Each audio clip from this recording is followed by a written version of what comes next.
Hi everyone and welcome back to Finding the Summit, the project where we're climbing Mount Kilimanjaro and sharing stories of women in Tanzania and their Kilimanjaro-sized goals. In the spirit of sharing stories about incredible women reaching Kilimanjaro-sized goals, today I'm chatting with Jacky Habib.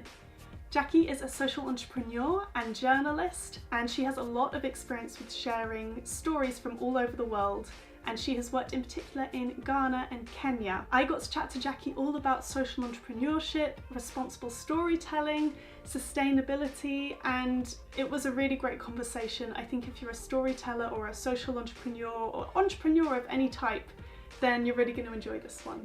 So I'm here with Jacky. Jacky, it's so nice to have you here. Thank you so much for having me, Emily. Yeah, thanks for joining us. So I guess to start out, maybe you could just kind of introduce yourself and tell people what you do. Sure. Hi, everyone.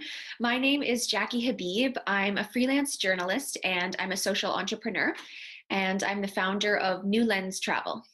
So the first thing you mentioned is that you're a journalist, and that's, I guess actually we met through the entrepreneurship side of things, and I heard about how you were in journalism and working around the world and things, and I just thought it was the coolest thing ever. So maybe you could tell us a little bit about how you got started in all of this. So journalism came first. I went to journalism school, actually, but I've always had an interest in social impact and in international development as well. So even while I was learning how to be a journalist, I kept thinking in my mind, how can I combine this with my passion to tell stories that make a difference? And how can I make the world a better place? You know, just sort of that classic do-gooder attitude. And funny enough, I also actually studied nonprofit management. And so I was looking for a way to combine both worlds. And I was working in media for a few years. Sometimes I joke around that I'm a Jacky of all trades because I've worked in TV and radio. I've done producing and reporting and a whole bunch of roles. And somehow that actually led me to entrepreneurship and social entrepreneurship specifically, which is basically entrepreneurship that has a mission more than just profit and more than just the traditional bottom line. Lots of social entrepreneurs say that they have a triple bottom line. So it's measuring their impact in terms of people, planet, and profit, rather than just your traditional profit. And I thought, wow, that really makes a whole lot of sense, and it solves a lot of problems, because in the nonprofit world, we talk about how it's unsustainable to keep asking donors for money over and over. And so if you could find a way to generate sustainable money and, you know, instead of distributing it amongst shareholders and making the rich richer, why don't you find a way to use that money for a good purpose? And I just, something clicked, and I thought, okay, you know what, this makes a lot of sense, and I could see myself sort of in that space. And so since then I've been exploring it more and started my own social enterprise.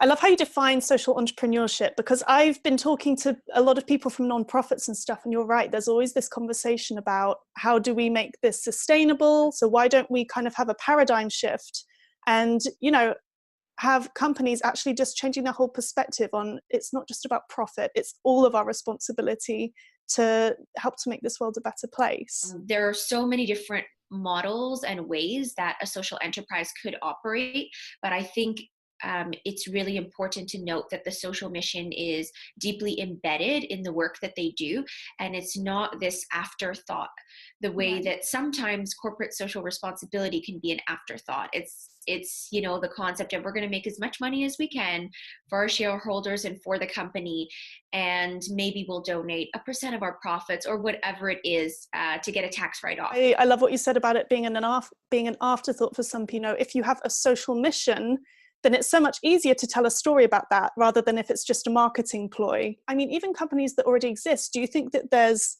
kind of space for them to make social enterprise a part of the company, even if it's already been there for years and it hasn't been? Do you think that's possible? Absolutely. There are always so many ways to reevaluate work that a company or a person already does and say, how can this be better and more fair economically for the workers or people that we employ, for the environment, the same way that anyone else, you know, might audit themselves periodically for finances, you can audit yourself for social impact and see how you can be better in those areas.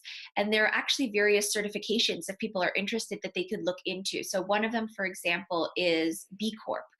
And that's a certification for companies. When they get B Corp certified, it's like a stamp of approval that they operate ethically or in fair ways. I know a lot of the people that follow the project, this project, are freelancers or have their own business. So even if it's something you're not already thinking about, it's great to know. I love the idea of doing a little audit on what your social impact is. Yeah, absolutely. So one of the things I'll just mention is that on the B Corp's website, because it's pretty rigorous to get certified as a B Corp, but they have an entire questionnaire really that you would go through and fill out. And they ask you the most detailed, interesting questions that you wouldn't necessarily possibly think about, right? So they'll ask, for example, what's the gap between the highest earning person in the company and the lowest earning person in the company?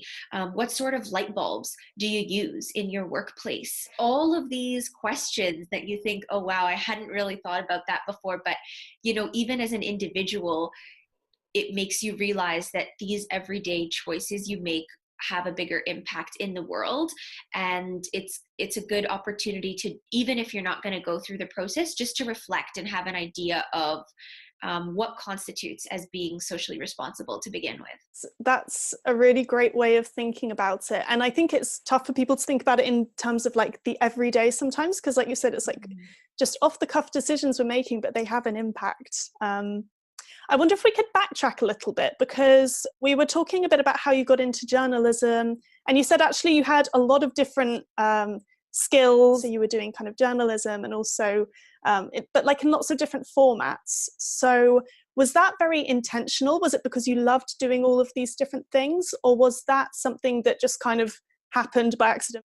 I think it was something that happened accidentally, and it's also the nature of media is I was working a lot of contracts. And so I would work one contract as a TV producer, and then the next contract I would get would be as a media trainer in a radio station, and the next contract I got was something entirely different. And it was a really good opportunity to be in so many different places and learn so many different things. I would usually try to focus on stories that had some sort of social theme to it and an international development theme as well. I was always interested in foreign news and development, so I would gravitate more towards those stories. And this was probably about 5 years ago now that I got an opportunity to work in Ghana. And so I moved there and I was working at a radio station there, and I was doing human rights work with the journalists who were working in the radio station.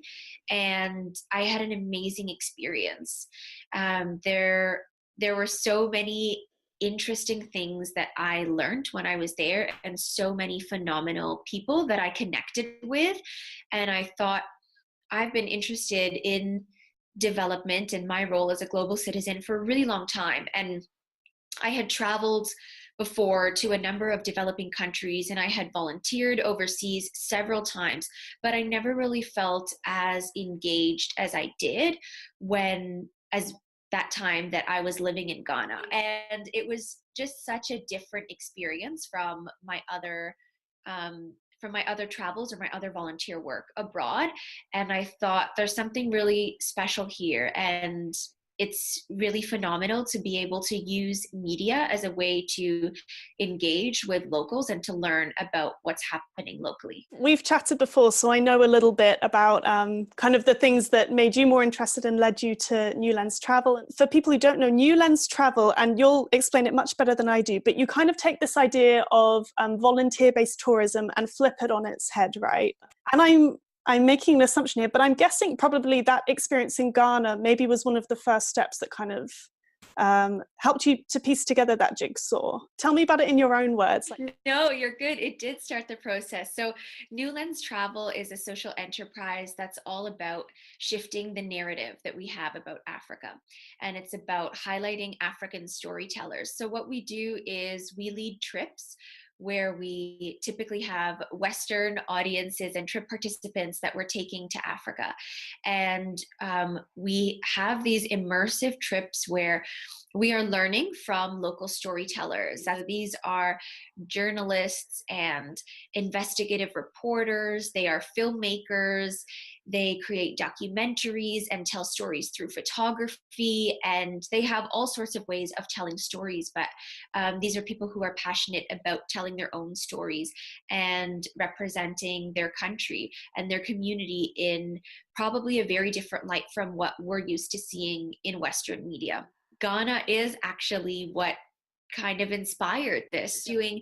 And I connected with celebrity gossip bloggers, and I met humanitarian photographers and people who are doing such interesting and such varied work, telling all sorts of stories about where they're from. And I thought, oftentimes this is a perspective that's missing. When we hear about global news, if we were to hear something about Ghana, it would either be your cliche, very positive story, or it would be completely the opposite. And it would be something really negative that has happened in the country. And more often than not, it is negative, right? And that's why people typically think of, Africa's so unsafe, and there's war, and there's all these things. And I get all these questions as someone who travels and lives in Africa. People ask me, how is it safe? And you're a woman, how do you get around? And I tell them, honestly, I feel a lot safer in Ghana and a lot of these other places than I would elsewhere. And if you do your Googling, you'll realize that, it's one of the safest countries.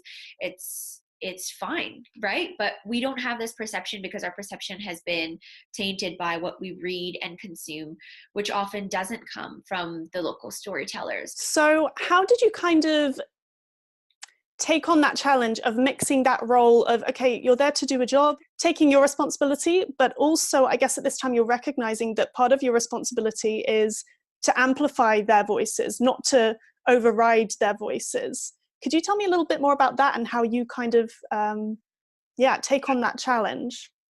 Absolutely. Thank you for asking that, because that's a really tricky question. And as someone who still works in the sector and is still a journalist, I still have to balance, my role between sometimes telling stories, which is what I do as a journalist, and sometimes allowing others to tell their own stories.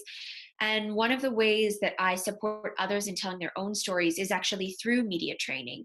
And so media training, essentially for anyone who is watching, is basically being trained in to have stronger media literacy skills or media skills. So whether that's learning how to write better, learning how to work in a newsroom, all of that would fall under media training. When someone is equipped with the skills and the ability to tell their own stories, well, they're going to go out and pitch stories about what's happening in their community. And so one of the things that I'm incredibly passionate about is, as much as I enjoy telling stories myself, is I know it's really important for local people to be able to do that themselves, which is why I believe so strongly in media training. And that's actually one of the core values we have at Newlands Travel, is supporting media training and supporting African storytellers to tell their own stories. And so when we go on these trips, we are partnered with these incredible African journalists and storytellers who are doing phenomenal work, rewriting narratives about their own country. I love that idea. And I think it comes back to this notion of sustainability as well. Like, it's all very well to put money or time or energy into a project, and isn't it nice to kind of share the story? But what's actually the longevity of that, and what's the long-term goal with that? How did you meet all of these storytellers? Who are they? I met a lot of people organically, naturally. As someone who likes meeting people, I would go out to events and meet even more people. And I was very active on social media. So I would reach out to them and I would want to develop relationships with them and talk to them about Newlands Travel and say, hey, would you be interested in coming on board as one of our storytellers? And I can't tell you how enthusiastic people were about this, because they thought, this is the first time that someone wants to position us as experts. Okay, so for somebody like myself and Émilie, who is also working on this project, so we are Westerners and we're going to share stories of women in Tanzania. So whether it's specifically for us or if there's anyone else like us that, you know, is looking to do a project that's in some way similar, do you have any advice so that we're not kind of falling into that stereotype that you just talked about of Westerners going to rescue people? Because it's definitely not our intention. So one of the things I think is by supporting and reading work by local storytellers. So if you're going to Tanzania specifically, I would read novels written by Tanzanian authors. I would follow influencers and follow local storytellers who are Tanzanian and who are telling these stories, and just pay attention to what are they saying, how are they saying it, and often how are they critiquing other people. And then further to that, when you're actually in the country itself doing the work, I would just be mindful of the questions that you're asking people, and even asking them something as simple as, has anyone told your story before? What did they get wrong? What is the most important thing that you want people to know? I have two final questions for you, Jacky. What we're saying about finding the summit is that it's about helping women to reach their own Kilimanjaro-sized goals, because we will be climbing Kilimanjaro while we're there. What is your Kilimanjaro-sized goal? Oh, that's fantastic. I think one of my Kilimanjaro goals is really growing Newlands Travel so that it's no longer this niche thing. There are some very large organizations that work in the area of sending volunteers overseas and going abroad and that sort of thing. And none of them do exactly sort of what we do at Newlands Travel. And so I would love to be a big player alongside these other global companies that are operating in this space. And I hope that as well, because I agree with what you said. There's not enough people doing this kind of thing, and I'd love to see you up there with the big names. Okay, the final question, Jacky, is where can people find you or find Newlands Travel? The website is just newlandstravel.com. On social media, Instagram, Twitter, Facebook, you can find it at Newlands Travel. And then personally, if anyone wants to connect with me, I'm on social media, just Jacky Habib, and you can find me on Twitter and Instagram and everywhere really, and follow my travels. So Jacky, thank you so much. I've learned so much from our interview, and I hope that the viewers did as well. So thanks for being here. Thank you so much for the opportunity, Emily, and have an amazing trip. Thanks so much for watching, guys. And remember, if you want to continue to follow our project, then subscribe to our YouTube channel. We've got new videos just like this one every single week. And be sure to check out Jacky and Newlands Travel and all of the incredible stuff that she's doing. I'm sure you're going to enjoy it. Thanks for watching, and I will see you guys in our next video.